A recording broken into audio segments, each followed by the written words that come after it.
પૈસાથી આજે દરેક ગામમાં 50-50ની ટીમ થશે, તો જેથી કરીને જે વ્યસન ચાલુ થયા છે, વ્યસન મોટે ભાગી ચાલુ કેમાંથી થયા છે?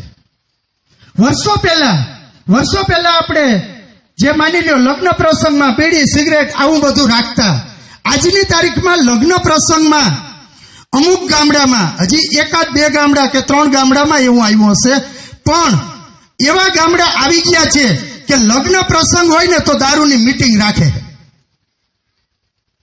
લગ્ન પ્રસંગમાં દારૂની મીટિંગ રાખે.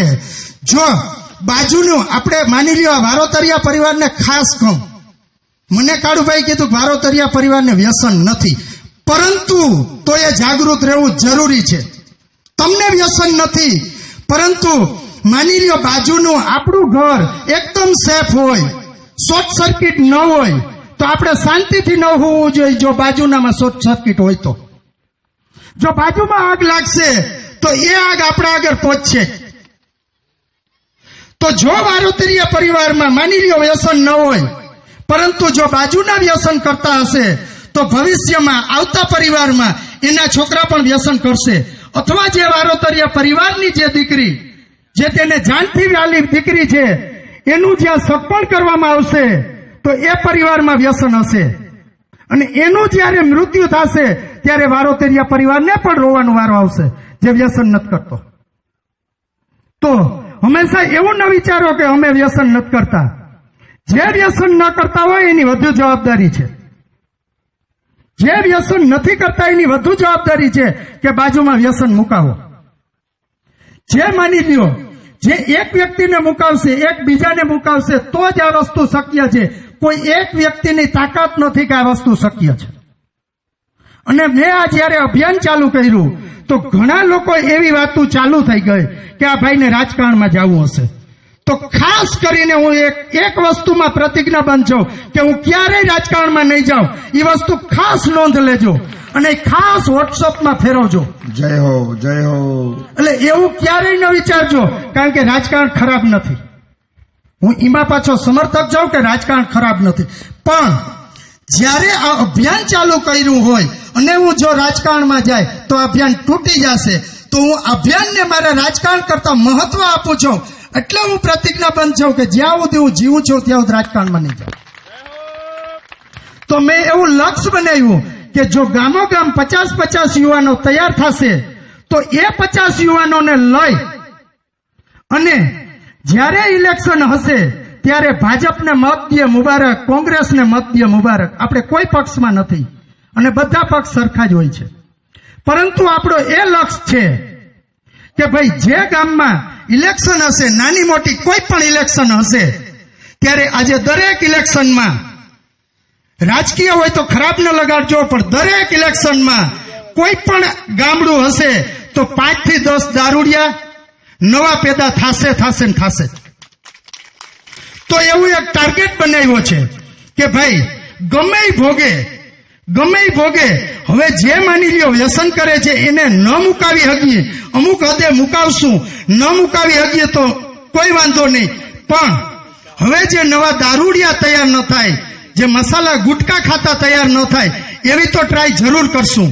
તો 50 યુવાનો જે ગામમાં તૈયાર થશે એ ગામમાં 50 યુવાનોને લઈ અને આપણે એવો ટાર્ગેટ બનાવવો છે કે ભાઈઓ તમે ભાજપને મત દો તમારા ગામમાં મુબારક, કોંગ્રેસને મત દો મુબારક, પરંતુ જે આ સૂર્યાવદરને, જે ભાજપ કે કોંગ્રેસનો જે નેતા હશે એ દારૂની બોટલ આપશે એને તો વોટ નહીં.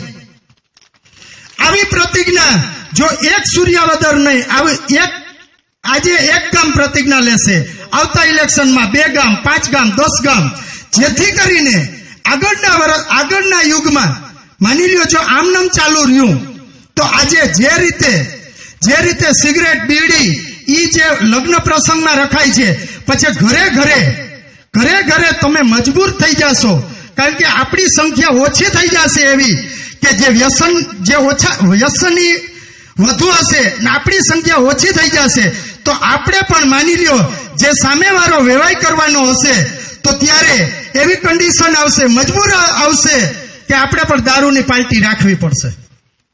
જો દારૂની પાર્ટી ન રાખવી હોય તો આજથી 100% જાગવું પડશે. 100% જાગવું પડશે. જે વ્યસન નથી કરતા ને એને 100% જાગવું પડશે. અને વ્યસન માની લ્યો, જે વ્યસન આ ફેશન, વ્યસન એટલે એક ફેશનને હિસાબે આવે છે. માની લ્યો કોઈ પણ વ્યક્તિ કોઈ પણ વ્યસન કરતો હોય, એને વ્યસન ન કરતો હોય ને એને પહેલી વાર કોઈ પણ જાતનું વ્યસન કરવાનું. જે દ્વારકાધીશે જે વસ્તુ આપી એ પહેલી વાર ખાઓ, માની લ્યો સ્વીટ ખાઓ, ગમે એ ખાઓ, તો તમને પહેલી જ વારમાં મજા આવશે. પણ જ્યારે વ્યસન કરો ત્યારે પહેલી વાર 100% મજા નથી આવતી. પરંતુ આપણો જે વ્યસન કરનાર વર્ગ છે એ એવી વાતો કરે છે કે જે કોઈ પણ વ્યસન નથી કરતા, પાન, મસાલો, બીડી, સિગરેટ કોઈ વ્યસન નથી કરતા, એ કે જીવનમાં એ કે શું જીવે છે. એ આવી વાતો કરી અને માણે વ્યસન કરે. ખરેખર હું ચેલેન્જથી કહું છું, જે ગાયનો વ્યસન કરે ને એ વ્યસનનો ગુલામ છે. જે વ્યસન કરે છે ને વ્યસનનો ગુલામ છે. કારણ કે કોઈ પણ વ્યક્તિને કોઈ પણ આદરણીય માણસ હશે, એક વ્યક્તિ માની લ્યો વાડિયા હશે, કોઈ પણ આદરણીય માણસ બોલાવશે ને તો એ કદાચ ટાઈમે નહીં જાય. પણ એને માની લ્યો મસાલો થઈ રહ્યો હશે ને તો દારૂ ગામમાં પાનની દુકાને દોડીને જશે. તો એ ભાઈ પાનની દુકાનનો ગુલામ થયો કે નહીં? તો ખરેખર જે વ્યસન કરે છે એ વ્યસનનો ગુલામ છે. આ રીતે પ્રચાર કરીને ગમે એ હદે જેટલું શક્ય હોય એટલું ઓછું બને, શક્ય હોય એટલું ઓછું વ્યસન બને, એ માટે જો બધા પ્રયત્નશીલ થશો. અને એમાં ખાસ કરીને જો આવી ભાગવત સપ્તાહ થતી હોય, જ્યાં 7 દિવસ દ્વારકાધીશ બિરાજમાન હોય, ત્યાં જો વ્યસન મુકાય અને આવી કોઈ પણ માની લ્યો ભાગવત સપ્તાહમાં વ્યસન મુકાય તો એની તાકાત નથી પાછા વ્યસન કરી શકે. જય હો, જય હો. કારણ કે અહીંયા દ્વારકાધીશ બિરાજમાન છે. આજે સામાન્ય વ્યક્તિ બિરાજમાન નથી. આજે માની લ્યો હું કહું, આ વારોતરિયા પરિવાર પણ આખું કહેશે તો પણ વ્યસન નહીં મૂકશે. પરંતુ જ્યારે દ્વારકાધીશની હાજરીમાં મુકાય એ પાછો વ્યસન નહીં કરી શકે. અને એમાં ખાસ કરીને બહેનો જો વ્યસન બાબત હાથમાં લેશે ને તો વ્યસન 100% મુકાઈ જશે. અને એમાં એ અતિ ઉત્તમ દીકરી, કોઈ પણ પિતાની એવી તાકાત નથી કે જો દીકરી ધારે ને તો વ્યસન ન મુકાવી શકે. કોઈ એવો ઇન્સાન આ પૃથ્વી પર પેદા નથી થયો કે એની જો દીકરી ધારે કે વ્યસન મુકાવવું જ છે તો વ્યસન ન મુકાય. આવું ચેલેન્જથી કહું છું. જેમને દીકરી હોય એમના માની લ્યો પિતા વ્યસન કરતા હોય તો એવું ચેલેન્જથી કહું છું કે એ દીકરી ધારે ને તો વ્યસન 100% પિતાનું મુકાઈ જાય. આવું ચેલેન્જથી કહું છું. આ મેં સ્ટડી કરેલ છે. અને આ ભાગવત સપ્તાહ છે એટલે ખરેખર કાળુભાઈ ખોટું ન બોલવું જોઈએ. મેં જ્યારે ટંકારિયા આ વ્યસન મુક્તિ માટે પ્રોગ્રામ કર્યો હતો તો મેં પાછો હું જ્યારે જામનગર ગયો, ખરેખર મેં ભગવાન આગળ એમ માંગ્યું. ખરેખર હું એટલે સાચું બોલું છું, કાળુભાઈને ખરાબ લાગશે પણ બહાર જઈને મારી લેજો, પણ હું એટલે સાચું બોલું છું કે આ દ્વારકાધીશની પવિત્ર ધરતી છે તો અહીંયા જે હોય એ સાચું જ બોલવું જોઈએ. તો મેં એ માંગ્યું કે ખરેખર જે ટંકારિયા સંસ્થા છે એ સંસ્થામાં હોશિયાર અને જેના મા બાપ વ્યસન કરે છે એના જ પરિવારને શક્ય હોય ને એટલે એડમિશન મળે ને તો હું દિલથી રાજી છું. જે મા બાપ આખો પરિવાર વ્યસન કરે છે એ પરિવારને જો ત્યાં એડમિશન મળે તો હું દિલથી રાજી છું.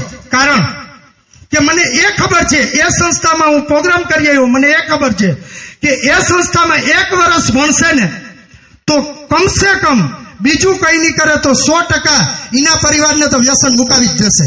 એ સંસ્થાની એ તાકાત છે. કારણ કે એ જ બધા ગુરુજી છે એના દીકરા તરીકે રાખે છે.